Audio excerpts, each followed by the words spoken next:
थोड़ा सा अलग है हमारे पास। 2x² minus x plus 1/8 is equal to 0। अब देखो इस क्वेश्चन को करने के हमारे पास अगेन दो तरीके हैं।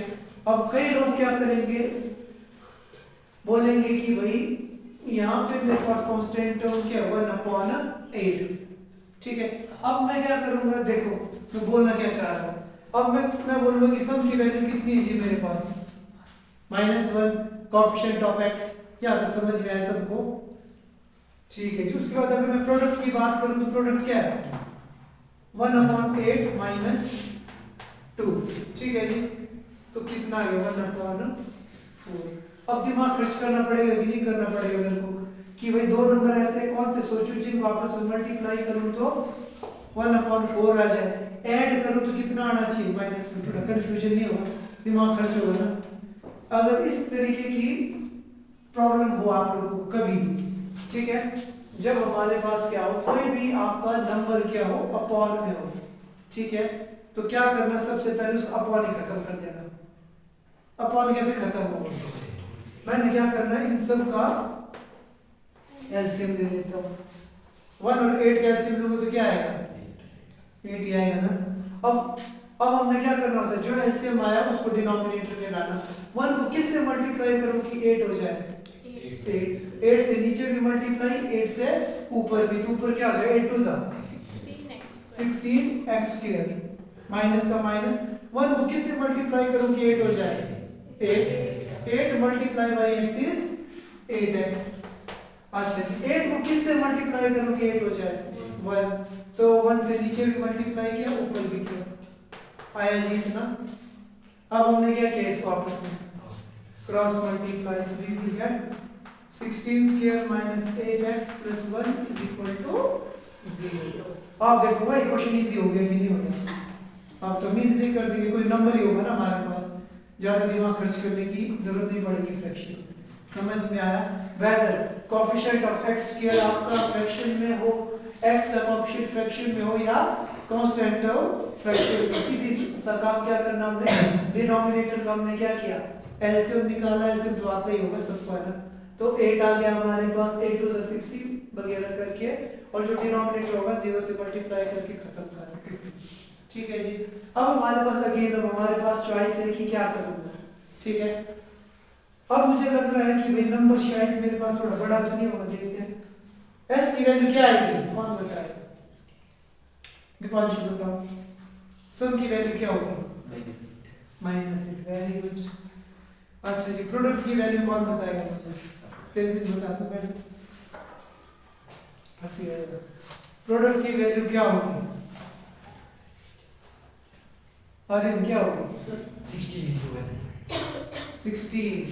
अब प्रोडक्ट की वैल्यू कौन देता है, कांस्टेंट टर्म क्या है 1 multiply by coefficient of x² का कोएफिशिएंट क्या है, क्या है 16, तो क्या है 16 ठीक है जी।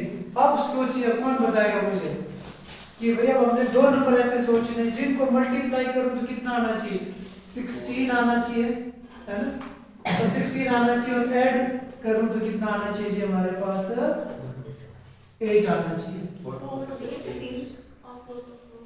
अच्छा श्रेया क्या होगी, चलो जी 4 4 16, अब 4 + 4 करूंगा तो मुझे -8 चाहिए जी, -4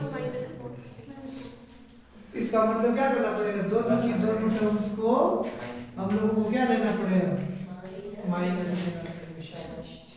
समझ में आया ना, बस ये दिमाग खर्च करना सब में कि भाई जब कभी भी यहाँ पे देखो सब में देखना, सब में साइन कैसा है पॉजिटिव है कि नेगेटिव है, एक नंबर को लगा के देखा नेगेटिव, गड़बड़ हो गई बात, तो 0 हो जाएगा।